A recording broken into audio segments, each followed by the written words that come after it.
La persistencia de los homicidios múltiples continúa reflejando el impacto de la violencia criminal en el país. De acuerdo con los registros acumulados, en lo que va del 2026, cifras oficiales contabilizan 23 episodios de muertes colectivas, un flagelo que dejó un saldo trágico de 93 víctimas mortales.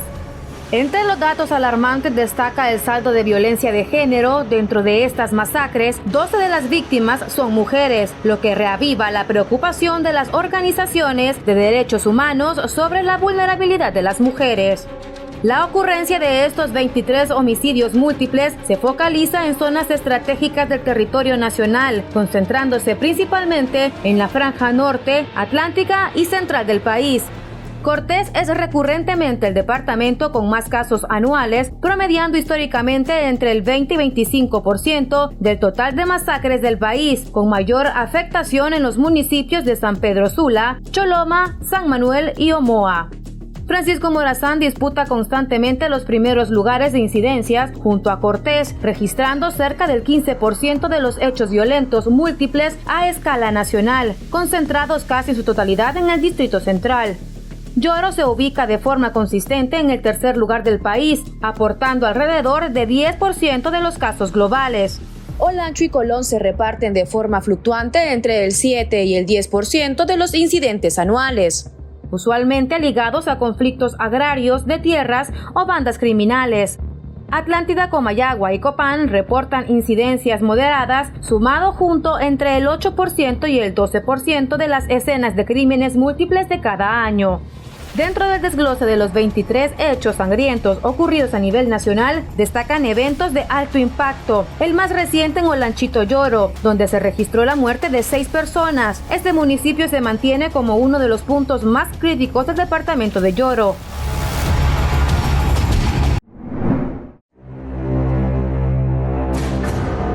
Desde que inició la guerra entre los Chapitos y la Malliza en septiembre de 2024, han sido 10 los creadores de contenido asesinados, presuntamente por estas facciones del cártel de Sinaloa. El primero de ellos fue Juan Carlos el Chilango, ejecutado a balazos mientras trabajaba vendiendo dulces en Culiacán en octubre de 2024. Un mes después, el 23 de noviembre, Miguel Vivanco el Jasper fue encontrado con huellas de tortura en la comunidad de El Quemadito, en Sinaloa. Ese mismo 2024, pero el 9 de diciembre, mataron frente a su casa en la capital sinaloense a Leobardo Aispuro, conocido como el Gordo Peruzzi. Luego, en enero de 2025, hubo otros 2 influencers más asesinados. Agustín Paul el Pinky y Adalberto Peña el Tata, encontrados en la carretera La Costerita y en un gimnasio de un centro comercial de Culiacán, respectivamente. En marzo de 2025 ejecutaron también a Víctor Manuel el Brasileño. Primero lo secuestraron, hallándolo días después con impactos de bala. Ese mismo mes le quitaron la vida a Gali Castro al salir de un restaurante de mariscos en Ensenada, Baja California. Para agosto de 2025, Camilo Ochoa apareció muerto en un fraccionamiento de Temixco, Morelos. Luego los crímenes volvieron a Culiacán con el asesinato de Gerardo el Jerry, a quien le dispararon en repetidas ocasiones. Este martes 4 de agosto, mientras transmitía en vivo un video, le pegaron un tiro en la cabeza a César Gastelum, afuera de un restaurante de comida rápida en Culiacán. Según el Gabinete de Seguridad, este crimen puede estar relacionado con el contenido que publicaba el influencer, haciendo alusión a la Malliza, encabezada por Ismael Zambada Sicairos, alias el Mallito Flaco. ¿Arriba quién, Ramón? Sin embargo, las investigaciones continúan para determinar las causas e identificar a los culpables. La fiscal Rosemary Barrientos se refiere a uno de los reclusos que fugó este miércoles del penal de Palmasola. En realidad la evasión tendrá pues que denunciar el señor gobernador, ¿no? Sin embargo, tratándose de un reo de que el Ministerio Público lo aprehendió, lo condujo ante el juez cautelar por uno de los casos de la Fiscalía de Delitos contra la Vida, es por lo que el Ministerio Público está aquí presente en el penal de Palmasola, objeto de tomar conocimiento de los detalles de lo que ocurrió. Alex Heleno da Silva era una persona que participó del asesinato de Edgardo Castañeda, motivo por el cual él estaba guardando detención preventiva en el penal de Palmasola. Indicó que ahora su situación legal cambia. Sí, un informe para saber las circunstancias y activar los mecanismos procesales correspondientes ante la juez cautelar. ¿Qué es lo que se tiene de información de lo que han venido ya investigando hasta el momento? Referente a mi caso, él guardaba detención preventiva por contar con los elementos suficientes de haber participado dentro de ese asesinato, ¿no? Ahora, de aquí en adelante, lo que corresponde es recabar la información y solicitar su declaratoria de rebeldía. Este miércoles no se permitió el ingreso de visitas al penal de Palmasola. La policía ha publicado en su página oficial la fotografía de los dos privados de libertad que fugaron esta mañana. Se trata de Fernando Júnior da Silva y de Alex Heleno da Silva, ambos brasileños, considerados de alta peligrosidad, uno de ellos miembro del primer Comando Capital, con deudas con la justicia de su país de origen. Fernando Júnior da Silva, brasileño, estaba recluido por tráfico de armas. Dentro de la cárcel era considerado de alta peligrosidad por los nexos con organizaciones criminales relacionadas al crimen organizado. Su nombre fue uno de los primeros que publicó la policía. Heleno da Silva Alex es el otro privado de libertad que fugó esta madrugada. Según sus antecedentes, es miembro del primer Comando Capital, también considerado de alta peligrosidad. Su fotografía circula en las trancas, terminales y aeropuertos. Heleno fue aprehendido en la zona del Urubó. Desde entonces la policía boliviana cruzó información con sus pares de Brasil. Allí se conoció de los antecedentes que presentaba. Tras esta fuga se abren varias interrogantes relacionadas a la seguridad de una de las cárceles, que cuenta con la mayor cantidad de privados de libertad, como es Palmasola.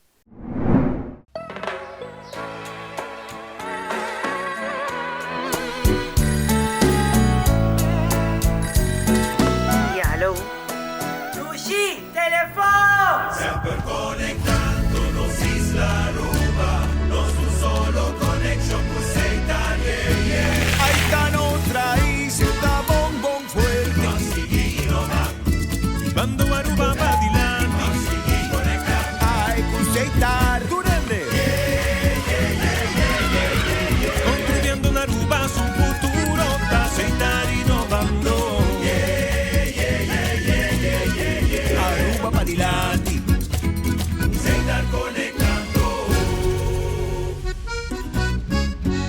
Our story was built by people, neighbors helping neighbors, standing side by side with those who trust us, to protect what matters most and help build our communities. Being there when needed most. Across borders, across generations. Still growing, still giving, still just getting started. After 185 years.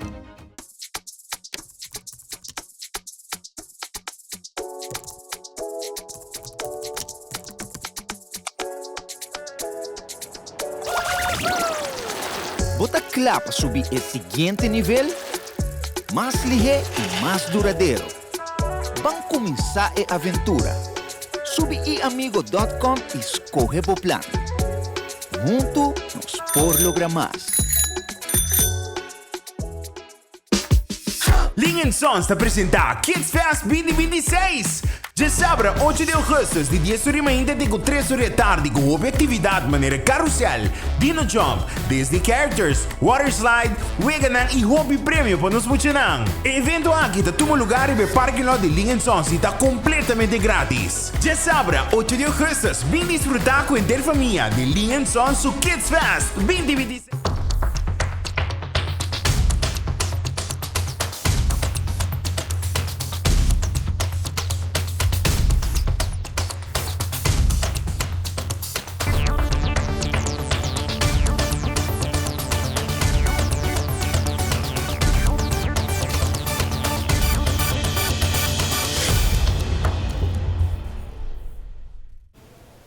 Puertas cerradas y espacios vacíos. Esta es la imagen que nos deja la UL tras detectar niveles elevados de gas radón. Gas radón es un gas noble que surge de la descomposición del uranio de la roca y de los territorios, determinados territorios. Por este motivo se decide cerrar de forma preventiva esos 65 espacios repartidos por los distintos campus. Hemos hecho obras y lo que se produce con esta obra realizada es inyectar aire desde el exterior, porque en ese momento inyectando aire hace que el nivel de concentración de radón se reduzca. Además del sistema de ventilación, en cada aula se instala un dispositivo como este. Esto es un sensor en continua de radón que nos permite monitorizar 24 horas al día la cantidad de radón que tenemos en un aula. La universidad insiste en que son medidas preventivas y que se reabrirá estos espacios con todas las garantías.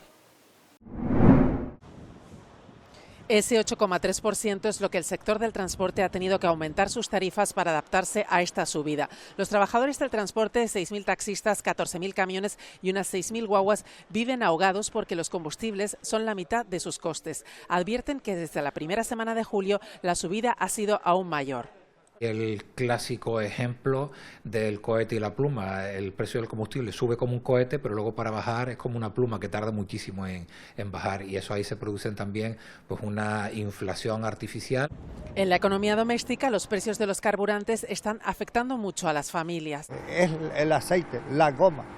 Esto es un atraco a mano armada. La oscilación es abismal. Para subir es estupendo, pero para bajar no. De hecho, la Consejería de Economía del Gobierno de Canarias ha encargado una inspección para analizar 78 gasolineras del archipiélago y ver cómo se están comportando los precios. Datos que, como digo, serán los que deban valorarse internamente para incluso si debe actuar alguno de los órganos de defensa de la competencia. Los primeros datos de este estudio estarán disponibles en septiembre. El enclave español de Ceuta, en el norte de África, se encuentra bajo la presión de la llegada masiva de migrantes, con su centro de acogida temporal saturado y las personas varadas acampando en los bosques y playas colindantes. Construido para albergar apenas a unos pocos cientos de personas durante estancias breves, el centro de acogida se ha visto desbordado desde que estalló la crisis migratoria en Ceuta. En sus inmediaciones, los migrantes se refugian en los bosques cercanos con suministros básicos muy limitados. Aissatou, una migrante de Guinea, contó que los recién llegados han hecho del bosque su refugio, y las personas se han dividido por género y nacionalidad, convirtiéndose en una comunidad informal de personas varadas. Al no tener familiares en su país de origen, Aissatou se arriesgó a marcharse en dirección a España en busca de una nueva vida. Mi plan era ir a España porque no tengo familia. Mi madre falleció y mi padre también. No tengo familia. En un tramo de playa se ha congregado otro grupo de migrantes, con la esperanza de ser admitidos en el centro de acogida o de presentar una solicitud de protección internacional. Actualmente, la Policía Nacional Española mantiene una presencia constante en la zona, mientras los vehículos de Guardia Civil patrullan por el sitio. El enclave español de Ceuta, en el norte de África, se enfrenta a una grave escasez de suministros básicos tras una afluencia masiva de migrantes procedentes del vecino Marruecos. Los residentes describen la situación como la peor crisis fronteriza del país en años. Esto es una locura lo que está pasando aquí. Mira, siempre han venido con los brazos abiertos porque la inmigración siempre ha existido, tanto como un país como en el otro país. Siempre. Cuando emigró España, emigró con papeles a Alemania y a otros países por culpa del hambre y de la guerra y de todo. Vienen gente a buscar un futuro, pero esto no ha sido inmigración. Esto ha sido una invasión del territorio marroquí, nuestros vecinos hacia nosotros, los ciudadanos ceutí, que no les hemos hecho nada, que siempre lo hemos tenido con los brazos abiertos. Tenemos una convivencia maravillosa, increíble. Nos gustaría que volviese. Lo que han querido hacer con esto es encrispar a las dos tierras, Marruecos y Ceuta, ponerlas una en contra de otra. No lo van a conseguir. Las autoridades españolas informaron el martes que alrededor de 70.000 de las 72.000 personas que cruzaron a Ceuta desde Marruecos han regresado ya a su país y que al menos 75 personas han muerto al intentar cruzar hacia Ceuta. La única razón por la que dejé Marruecos fue porque ya no me quedaba nada. No había nada, ni trabajo, ni hospitales, ni oportunidades laborales, nada. No había nada que hacer y tampoco había salida. ¿Qué más puede hacer una persona? La gente sigue intentándolo e intentándolo, hasta que muere. Cuando llegué, vi a 4 personas que ya habían muerto, y hay más en el mar. Mohamed, propietario de una tienda de comestibles, explicó que muchas personas han optado por no salir de sus casas y que las mercancías de los establecimientos no se han dado abasto. La situación aquí en Ceuta ha sido un poquito crítica porque hay personas que han tenido miedo, no han podido salir de sus casas, porque es verdad que han entrado muchas personas. Los establecimientos no hemos dado abasto porque la mercancía que había solo era para la gente de Ceuta. Nosotros hemos intentado que todo el mundo tenga suministros para que puedan comer, beber y estar bien en sus casas, pero es verdad que la situación ha sido muy crítica porque han entrado muchas personas y hemos estado y seguimos estando en una situación en la que no hay mercancía, no hay cosas necesarias para la vida como es el agua, el pan, y estamos intentando tirar para adelante y seguir para adelante.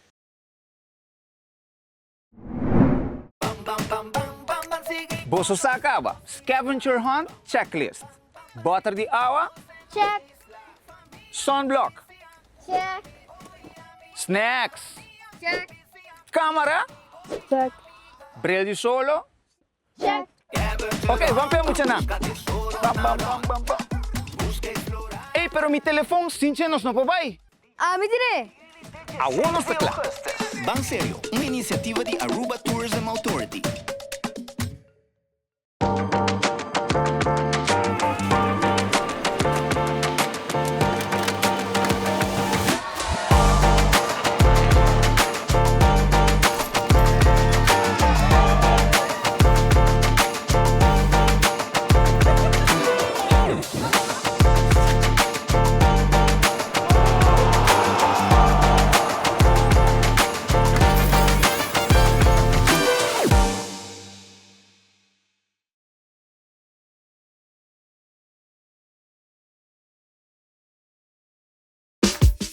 Linha Sons está a apresentar Kids Fest 2026. Já sabe, 8 de agosto, de 10 horas ainda até 3 horas da tarde, com atividade de maneira carrossel, Dino Jump, Disney Characters, Water Slide, Weganan e Hobby Prêmio para nos funcionar. O evento aqui está todo lugar e o parque lot de Linha Sons está completamente grátis. Já sabe, 8 de agosto, vem desfrutar com a interfamília de Linha Sons o Kids Fest 2026.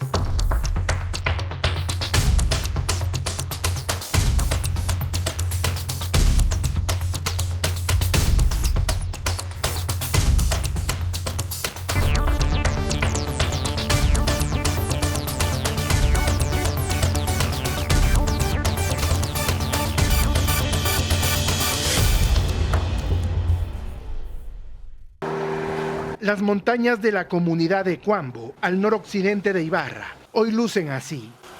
Un manto negro se extiende por 1.443 hectáreas. Es el rastro que dejaron las llamas, que se mantuvieron activas durante 5 días. El paisaje es desolador. Troncos calcinados, pencos muertos y plantas arrancadas de raíz cubren las laderas. Está considerado como uno de los incendios más grandes dentro de nuestro sector durante los últimos 10 años, debido a que por su magnitud y por, lógicamente, la ubicación, también ha sido muy difícil controlarlo. Los moradores de Cuambo, San Guillermo y Cuajara vivieron horas de angustia. Aseguran que nunca habían observado a un incendio forestal propagarse tan rápido y temieron que el fuego alcanzara sus viviendas, cultivos y animales. Lo que estamos esperando es que con el invierno, todo lo que queda movedizo, ahí sí baja por las quebradillas quebradas y hace bastante daño a los cultivos. Los fuertes vientos de hasta 75 kilómetros por hora y las pendientes pronunciadas fueron las condiciones propicias para que el fuego se desatara. Sin embargo, este miércoles, los bomberos lograron extinguir los últimos 3 focos activos, localizados a más de 3.000 metros de altura. Y mientras la guerra contra las llamas terminó en el noroccidente de Ibarra, los bomberos ahora reportan otro incendio de gran magnitud, esta vez en el nororiente, en el sector de Pimán, límite entre Ibarra y Pimampiro, que se propaga a gran velocidad. Aún no se confirma el número de hectáreas afectadas. Llegamos hasta Cabo Rojo para conocer los posibles efectos positivos o negativos del proyecto Esencia. Esencia es el megaproyecto turístico y residencial que proponen desarrollar en el sector Los Pozos en Cabo Rojo, entre Boquerón y Combate. El plan contempla más de 2.000 cuerdas de terreno, donde prometen levantar residencias cuyo costo sería comenzando en los $3 millones, además de hoteles, campos de golf y otras amenidades. Pero desde que fue anunciado el proyecto ha generado una intensa controversia. Un sector asegura supone progreso y economía. Manifestaciones, marchas y oposición de residentes, agricultores y organizaciones ambientales han marcado el proceso. Ninguno aquí estamos en contra de los desarrollos y de los proyectos, siempre y cuando sean viables, siempre y cuando sean sensatos. Hay unos reglamentos, hay unas oficinas, hay unos oficiales de gobierno que están, ¿entiendes? Tienen esa responsabilidad de que se cumpla con lo que exige la ley. Pues cumple con lo que dice la ley. Durante las vistas públicas sobre la declaración de impacto ambiental conocida como DIA, los desarrolladores de Cabo Rojo Land Acquisition, Corporación de los Rubin Brothers y Three Rules Capital reconocieron que la construcción provocará impactos ambientales que aseguraron mitigarán. En su ponencia admitieron la existencia de fauna y flora endémica, humedales que explicaron conservarían, bancos de ostiones, más de 100 yacimientos arqueológicos que explicaron 73% estar en campos de golf con impacto mínimo, un 24% se perdería y un 3% sería conservado en un centro comercial. En septiembre del año 2025, Recursos Naturales informó que Esencia provocaría deficiencias serias e impactos irreversibles, así como la fragmentación del hábitat de especies endémicas. A pesar de esa posición, el 23 de diciembre del 2025, la Oficina de Gerencia de Permisos, conocida como OPPE, aprobó la DIA, haciéndola pública un 24 de diciembre. Es un proyecto ilegal. Es un proyecto que le ha pasado por encima a todas las reglamentaciones vigentes en este país. El pasado jueves, OPPE aprobó la consulta de ubicación publicada oficialmente el viernes en la tarde, lo que permite al proyecto continuar su trámite de permisos. El 40% del terreno es clasificado suelo rústico, o sea, no urbanizables, asociados con usos agrícolas, conservación de recursos naturales y espacios abiertos. Pero además del impacto ambiental, existe otro recurso, el agua. Originalmente el proyecto contemplaba suplirse de la planta de filtración Betances en Cabo Rojo, la cual recibe su agua del canal de riego del Valle de Lajas, administrado por la AEE, la principal fuente de agua de la zona agrícola. La Autoridad de Acueductos y Alcantarillados concluyó que la planta no tiene capacidad para suplir la demanda del proyecto sin realizar mejoras sustanciales. El consumo proyectado de agua para Esencia con los campos de golf es de 1.25 millones de galones de agua diarios, una cifra que ha robado el sueño de los agricultores de Cabo Rojo y Lajas. Y aunque se habla poco de la seguridad alimentaria, la zona del Valle de Lajas juega un papel bien importante en la alimentación en Puerto Rico, porque es de las pocas que se mantiene activas distribuyendo esos alimentos que llegan frescos a tu mesa. En el Valle de Lajas operan cerca de 200 agricultores que dependen del sistema de riego para mantener sus cultivos, en una isla que importa gran parte de los alimentos que consume.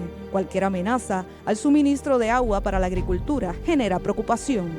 Los agricultores temen que un proyecto de tal magnitud pueda poner en riesgo ese recurso. Se van a afectar todas las empresas agrícolas en el Valle de Lajas, pero no tan solo eso, todas las plantas de filtración a las que le sirve la Autoridad de Energía Eléctrica, que le vende agua a la AAA, porque esa es el agua que usan en las plantas de filtración y terminamos en la planta de Betances.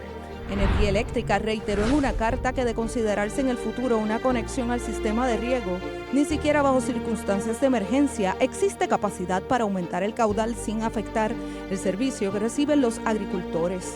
La preocupación aumenta, pero la propuesta del proyecto cambió. En un memorial explicativo presentado por OPPE durante el mes de julio pasado, Esencia aseguró que ya no se conectará a la AAA.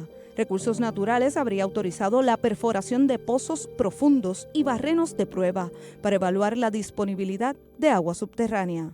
Es entonces que la estrategia cambia y la batería de asesores de Esencia le indica al departamento: necesitamos que nos autorices estos permisos porque la Autoridad de Acueductos y Alcantarillados no nos va a proveer el agua que necesitamos.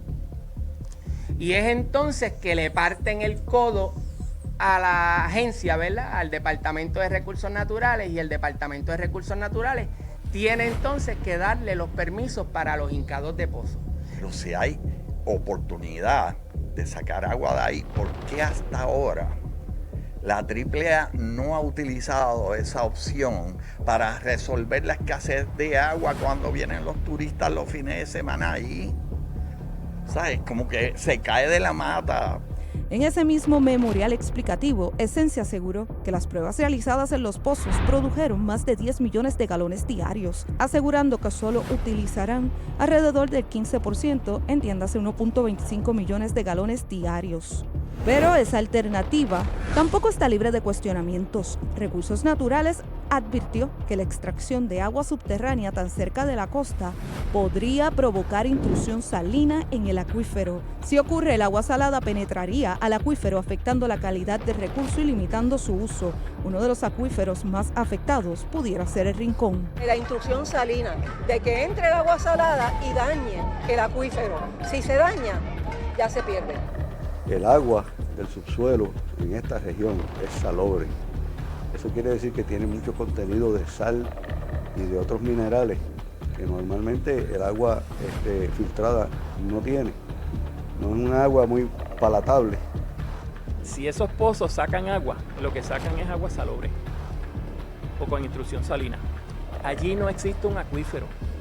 Allí no van a obtener agua utilizable. Allí no hay forma. Y si en alguno de ellos le sale que por una forma u otra hay agua dulce, esa agua dulce es por los eventos de lluvia, que esa cavidad se llenó con agua dulce y tan pronto la extraigan, no va a haber más. Colindante al lugar se encuentra uno de los ecosistemas más valiosos del suroeste, la Laguna Rincón, conocida por sus bancos de ostiones, sus manglares y la biodiversidad. También hogar de manatíes, incluyendo el amenazado manatí antillano. Para conocer de cerca ese entorno, nos montamos en una embarcación desde Boquerón y nos adentramos en este ecosistema que pescadores y residentes consideran parte esencial de la identidad de Cabo Rojo. Hablaremos también en el próximo capítulo de la fauna y la flora. Esta escena natural, que parece ajena al ruido de la ciudad, ocurre en uno de los humedales de Bogotá. Como esta garza blanca, más de 250 especies de aves habitan en la capital del país. Ahora cualquier persona puede escuchar sus cantos y conocer sus características en el nuevo Banco de Aves, una plataforma en la que se pueden explorar datos, fotografías y videos. El Banco de Cantos de Aves de Bogotá funciona de la siguiente manera. Cuando usted entre a la página puede seleccionar cualquiera de las especies que están aquí. Entonces, por ejemplo, le damos clic a este, que es el chiringué sabanero. Acá, como ustedes pueden ver, hay una fotografía de la especie y algunos datos sobre ella. Además, cuando le damos clic acá en play, escuchamos cómo canta. Esta biblioteca de aves fue posible gracias a que los empleados del acueducto de Bogotá identifican la fauna y con su registro buscan protegerla. Ellos son quienes empiezan, guiados por biólogos, por ornitólogos, a desarrollar todo un trabajo técnico de registro de la biodiversidad de fauna que albergan en estos humedales. El gerente también afirma que una de las principales tareas para proteger las aves es cuidar los cuerpos de agua que tiene Bogotá. Cuidar la fauna es cuidar la biodiversidad. Cuidar la biodiversidad es cuidar el agua, especialmente lo que tiene que ver con las estrategias de seguridad hídrica, proteger los humedales, proteger las cuencas. Además de la plataforma interactiva, el distrito lanzó la segunda edición del libro Aves de los Humedales Urbanos de Bogotá, un libro álbum lleno de fotografías y datos importantes de la mayoría de especies que habitan estos ecosistemas. El libro de Aves de Humedales de Bogotá también lo pueden encontrar en las bibliotecas públicas de la ciudad y de manera virtual en la página del Acueducto de Bogotá.